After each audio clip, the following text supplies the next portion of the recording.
Alright, so this is Dragon Ball Z Battle of Z. I forgot what year this game came out, but I thought it was gonna be like the next big series for Dragon Ball games to take over post the Tenkaichi series. So of course when it came out I was pretty excited. But suffice to say, this was not the case. So right now, I'm getting ready for a group battle, and I think all the fights here are group fights. Saiyans versus the humans. You know, ever since they introduced the Saiyans, the humans have just been getting nerfed. Like, considerably bad. If you go back and you watch the Dragon Ball Z, like, the original Dragon Ball Z, well, I saw it on Uncut, but they said that Tien and Yamcha were both equals, like as far as power goes. And I'm over here thinking to myself, oh, okay, Tien and Yamcha are equals, and that means that they, you know, they should be, you know, pretty good, right? Because we've all seen Tien go, but you know, Yamcha has always kind of been used as kind of like, I don't know. That's a good word for it. A weakling? If you think about it, Raditz is the Yamcha of the Saiyans. Okay, so we got Tien, Kid Gohan, and Raditz. I mean, Tien, Kid Gohan, and Yamcha versus Vegeta, Nappa, Raditz, and one Cyberman. This fight goes on for a while, but if you go back to the original show, yeah, you guys are probably wondering what I'm doing here. So I'm playing this Nappa. I have no idea how to fight as Nappa because it's been so long. I'm used to using the square button on my PlayStation controller. As it turns out, it's the triangle button, and I learned this much later on in the game. Yeah. Color me shocked. Anywho. Yeah, Yamcha and Tien are supposed to be like equals in terms of how their power went. And the thing is, like, you hear them say several times that in the Budokai series, Krillin is the strongest human. Okay, granted. I'm willing to accept that. Why is Tien put on such a much higher pedestal than Krillin if that's the case? Why does it feel like Tien is the one that should be labeled the strongest human and not Krillin? Does anyone care to explain that to me? They can't, because, you know, this whole power grading thing is just stupid. It makes no sense. How in Yamcha and Tien may be equals, but Cyberman explodes, kills Yamcha, and he is forever looked at as the, I don't know, he's kind of like the Meg Griffin of the group. They just treat him like a doormat. I just want him to get one credible win in the show. Yamcha was one of my favorite characters. The closest thing he gets to a credible win, and it doesn't even matter. You know, I'm talking about when they were all in the other world and they had to fight the Ginyu Force. He had to fight Raccoon. The guy that gave Vegeta, Gohan, and Krillin so much trouble.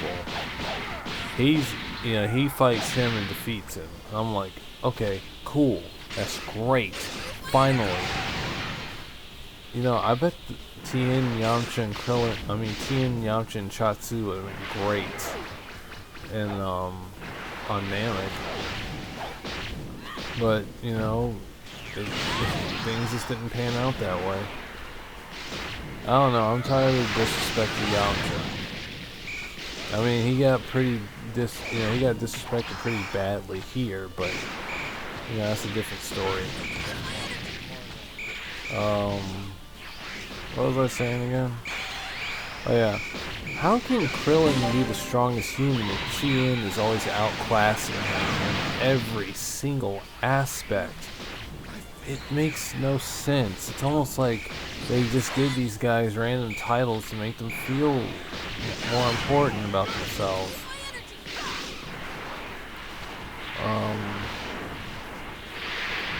I guess you can technically say Gohan's the strongest human because he's half Saiyan. I mean, right now he is anyway.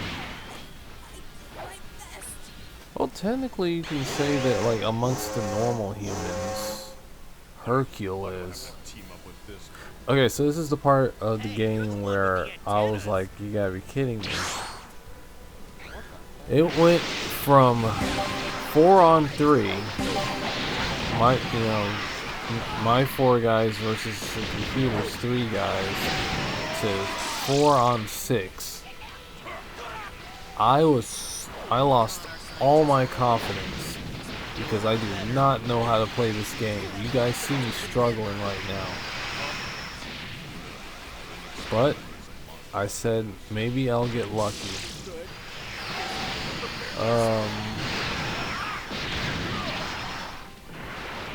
Let's see here. What do we got?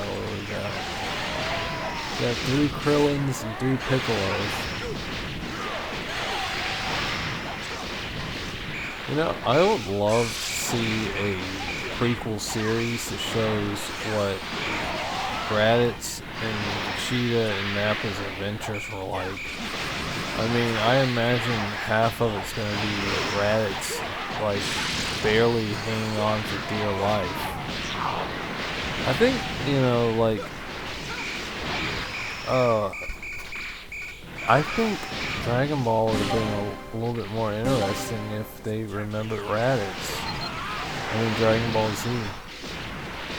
He's such a compelling character, you know. He's the main character's older brother that has no real relation or ties with him. You know what? I just remembered. Vegeta's got a brother. Okay, this is me looking at the menu trying to see if they can tell me how to play this game. Cause, you know, usually you can pause the game and it'll say, this is how you do melee, this is how you do key blast. Yeah, there's none of that here. This is such a confusing game. If it had just played like the Budokai series, but done this, it would be a lot easier. But no, they said we're gonna make everything complicated. Maybe they were drunk when they came up with this. That's the only thing that makes sense. Lord knows I was playing like I was drunk. See, I keep locking on to my allies because I don't know how to lock on to my enemies. Oh yeah, see, you might see characters get knocked out. They get revived like 2 seconds later. The goal here... the goal isn't to survive, it's to defeat all enemies. They just asked me to survive. I think I would have done that easier. Defeating all my enemies, good lord.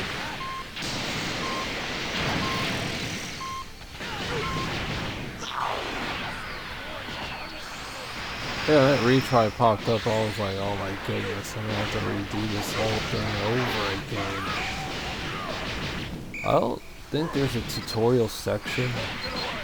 Other than like the very beginning of the game, which even then I can't imagine that was worth it.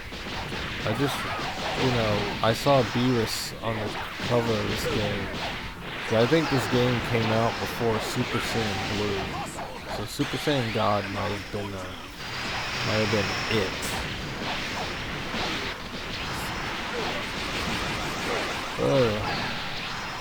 Dragon Ball games have kind of a weird history. It's like if they're not the Budokai games or the Legacy of Goku or Boo's Fury, I don't think anyone really cares.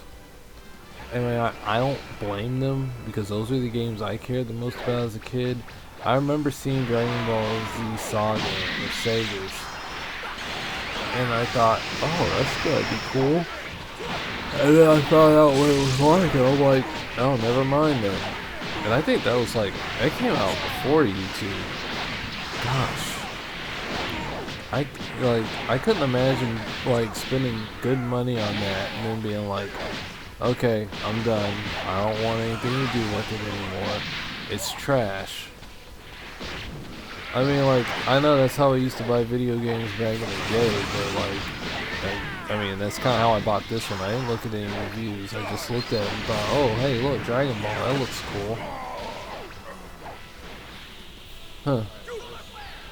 You know, if I didn't hate the concept of Dragon Ball sagas or sagas, you know, whatever you want, I think I might have ended up with that game a long time ago. I mean, it would have been right up my alley. An open world Dragon Ball RPG. Oh boy. I mean, like, shut up and take my money, but hear me out.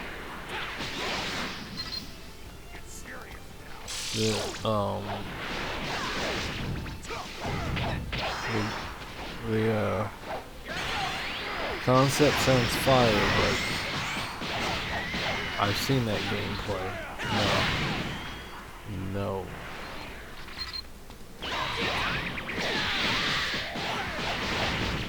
Man, I wish YouTube would let you upload like full music tracks like they used to back in the day. I kind of hate like the whole idea of monetization has changed so much. Like, I'm not trying to make money off this idea. I'm just trying to have some fun. Oh, okay, mission complete. Originally had no idea I was gonna even win this. I just kind of, you know, went with the motion, you know.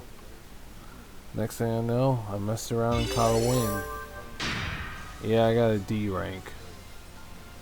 Yeah, I don't know what that link bonus and that special bonus is. I do not understand these controls. Yeah. Oh well, thanks for hanging out if you made it this far. Until next time.